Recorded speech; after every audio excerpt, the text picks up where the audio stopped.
A postman's son from a small Italian village would one day sit on the chair of Peter and spend his entire pontificate trying to hand ordinary Catholics back something they had almost lost, the simple joy of receiving Christ often. Today, August 21st, the Church celebrates Saint Pius X, who was born Giuseppe Melchiorre Sarto on June 2, 1835, in Riese, in northern Italy, and who died in Rome on August 20, 1914, at age 79, just days after the outbreak of the First World War, a conflict that weighed heavily on him in his final months. Ordained a priest in 1858, Giuseppe spent decades in humble parish ministry before Rome noticed him. He became Bishop of Mantua in 1884, where he pushed through real reform of seminary training, and Patriarch of Venice in 1893, the same year he was made a cardinal. On August 4, 1903, he was elected Pope, and he chose as his motto Instaurare omnia in Christo, to restore all things in Christ, and he meant it literally. He restored Gregorian chant to the liturgy, lowered the age for a child's first communion to around 7, and strongly urged ordinary lay Catholics, not only priests and religious, to receive the Eucharist often, a practice that had grown rare outside the clergy. He also firmly resisted modernist theological currents he saw as eroding traditional doctrine, holding a conservative line even by the standards of his own era. Even as Pope, he kept the modest habits of the postman's son he once was. Canonized by Pope Pius XII in 1954, he became the first pope canonized since Saint Pius V, nearly 4 centuries earlier. Pius X is remembered above all as the Pope of frequent communion, and his life teaches that true reform inside the Church often looks less like grand upheaval and more like gently leading people back to what matters most. On this same day, but many centuries earlier, on the other side of the Mediterranean, a bishop refused to abandon his own flock even as Roman soldiers marched them all toward a pit of burning lime. This is Saint Quadratus of Utica, bishop of the city of Utica in North Africa, in what is now Tunisia, who died a martyr around the year 258, during the ferocious persecution the Emperor Valerian unleashed against Christians across the Roman Empire. Quadratus was shepherding the Christian community of Utica at the exact moment local Roman authorities decided to intensify that repression with particular brutality, and the result was the joint martyrdom of 153 faithful of the city, remembered ever since in early African church tradition as the martyrs of the Massa Candida.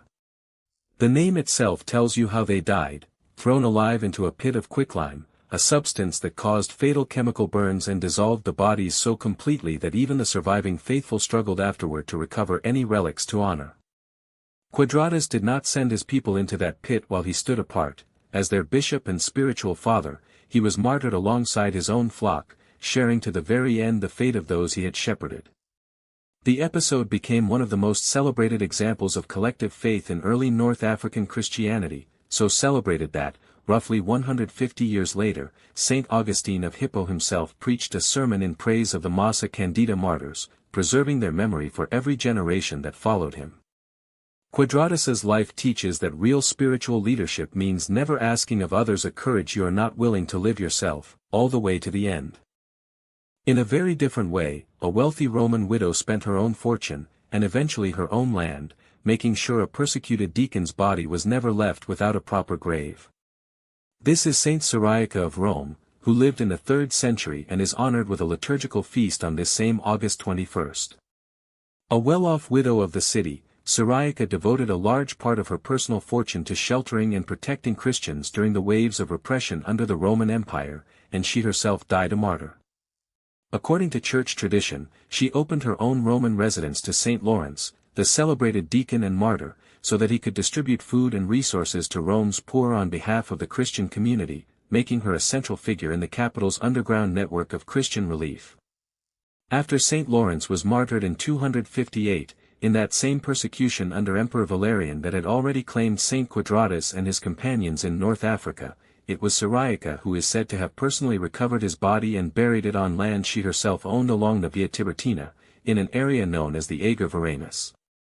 That gift of land would grow over the following centuries into an enormous underground catacomb complex that still carries her name today, the Catacomb of Cyriaca, resting beneath the present-day Basilica of St. Lawrence outside the walls, still one of the most important Christian pilgrimage sites in all of Rome. Cyriaca's life teaches that true charity doesn't end when persecution claims someone we love. Sometimes the last, most sacred act of love is simply making sure the dead are honored and remembered. And with that, we close today's 3 saints. If any of these lives touched you, follow Saint of the Day, like this video, and comment asking the intercession of Saint Pius X, Saint Quadratus, or Saint Cyriaca for someone you love, because every like, comment, and share like that truly is a small act of evangelization. Most of all, share this video with someone who needs to hear it today. And remember, the complete prayer to each of them is right here in the video description.